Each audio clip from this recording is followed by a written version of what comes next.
विजयनगर क्षेत्र में संचालित होने वाली अनुभूति विजन सेवा संस्थान समिति में एक मंदबुद्धि बालिका के गर्भवती होने का मामला सामने आया था। इस मामले में कलेक्टर ने 3 सदस्यीय जांच कमेटी गठित की थी। कमेटी ने जांच के बाद अपनी रिपोर्ट कलेक्टर को प्रस्तुत कर दी है। कमेटी ने संस्था की मान्यता रद्द किए जाने की अनुशंसा की है। देखिए इसी पर हमारी एक खास रिपोर्ट। इंदौर के विजयनगर क्षेत्र में संचालित होने वाली अनुभूति विजन सेवा संस्थान समिति की मंदबुद्धि बालिका के गर्भवती होने का मामला सामने आने के बाद हड़कंप मच गया था। कलेक्टर ने तुरंत चिकित्सा विभाग, महिला बाल विकास और सामाजिक न्याय विभाग के प्रमुखों की 3 सदस्यीय जांच कमेटी का गठन किया था। समिति ने संस्थान की जांच कर अपनी रिपोर्ट तैयार कर ली। समिति के सदस्यों ने जब संस्थान का दौरा किया, उस दौरान संचालिका चंचल सलारिया और बच्ची दोनों ही मौजूद नहीं थे। संस्थान में 63 बालक बालिका निवासरत हैं, जबकि बिल्डिंग की क्षमता इससे काफी कम बच्चों को रखने की है। समिति ने पाया कि जो बच्चे अपने घर जाते हैं, उनकी ना तो संस्थान से जाने पर कोई जांच होती है और ना ही आने के बाद मंदबुद्धि बालिका के साथ भी कुछ ऐसा ही हुआ था। संस्था का आरओ सिस्टम बंद, फायर सिस्टम एक्सपायर, कुल 16 सीसीटीवी कैमरे थे जिसमें से 3 बंद थे। संस्थान में गंदगी भी मिली थी। सामाजिक न्याय विभाग की संयुक्त संचालक सुचित्रा तिर्की बैग के अनुसार रिपोर्ट में संस्थान की मान्यता रद्द करने की अनुशंसा की गई है। देखिए, अनुभूति विजन सेवा संस्थान का जो उस दिन हम लोग ने टीम के साथ में गए हुए थे, ये सामाजिक न्याय विभाग के द्वारा मान्यता प्राप्त संस्था है और ये बच्चों के लिए काम करते, दिव्यांग बच्चों के लिए काम करते हैं। तो जो हैं, और इन लोगों के द्वारा जो संख्या उस दिन बताए मेरे को कि 61 बच्चे यहाँ पे निवासरत हैं।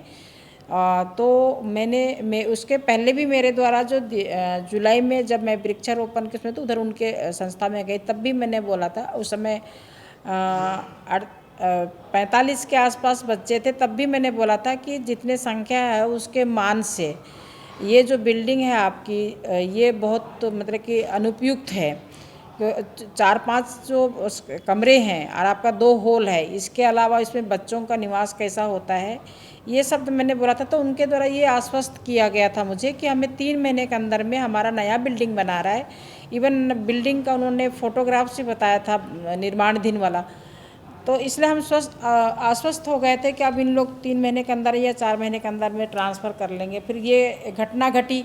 ये घटना घटने के बाद में हम लोग वहाँ जाके देखे तो वस्तुस्थिति तो वही का वही था जो हमने पहले आपत्ति लिया हुआ था, वही का वही था। तो हमने जब हम गए तो वहाँ ना संचालिका मिली हमको, ना बच्ची मिली थी। तो उनका हम लोग ने किसी तरह का कोई बयान नहीं ले, जबकि हमारी टीम में डॉक्टर भी थी। उसके बाद में उन्होंने बोले कि एफआईआर दर्ज हो गया है। तो एफआईआर दर्ज होने के बाद में हमारा तो थोड़ा सा ये से जो निरीक्षण पाए वो ही ना करेंगे हम लोग। तो हमने उसमें जो बिल्डिंग कैपेसिटी के संबंध में हमने आपत्ति लिया हुआ है। यदि आप इस बच्चों के मान से ये बिल्डिंग में रखती है, या तो बच्चे कम करो या एक ही कैटेगरी के दिव्यांग को ले लो, ताकि आपको भी सहूलियत होगा चलाने में। और इसी उनको बोले यदि आप इसमें सुधार नहीं करती हो, या तो फिर जब तक ये केस निराकरण नहीं होता है, या तो आपका जवाब संतोषजनक नहीं होगा, तो हम आप की जो मान्यता प्राप्त है सामाजिक न्याय विभाग से, उसका हम रद्द करने के लिए शासन को चिट्ठी लिखेंगे। ये बोलते हुए कलेक्टर सर को भेजा हुआ है रिपोर्ट। अभी उसके संबंध में हमें कोई निर्देश नहीं मिला हुआ है। जैसे ही निर्देश मिलेगा वैसे ही हम लोग उसमें कार्रवाई करना शुरू कर देंगे। जांच में यह भी पाया गया है कि संस्थान में स्टाफ कम है, बच्चों के सोने के लिए बेड भी कम है, बालक जमीन पर सोते हैं, जबकि एक पलंग पर 3 बालिकाओं को सुलाया जाता है।